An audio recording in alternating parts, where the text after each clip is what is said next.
กลางป่าริมน้ำในคืนหนึ่งจิ๋วหิ่งห้อยตัวเล็กสุดในฝูง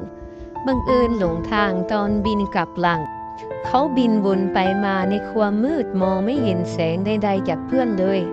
ขณะที่เริ่มเหนื่อยและหมดหวังจิ๋วตัดสินใจหยุดพักบนใบไม้แล้วค่อยๆส่งแสงออกมาไม่นานนักแสงจากหิ่งห้อยตัวอื่นก็ค่อยๆปรากฏขึ้นทีละดวงพวกเขาบินมาตามแสงของจิ๋วในที่สุดจิ๋วก็ได้กลับหลังอย่างปลอดภัยตั้งแต่นั้นเป็นต้นมาจิ๋วเข้าใจว่าบางครั้งเราไม่ต้องสว่างที่สุดแค่ไม่ดับไปในเวลาที่มืดที่สุดก็พอข้อคิดแม้แสงจะเล็กแต่ถ้าไม่ยอมดับก็ยังมีความหมาย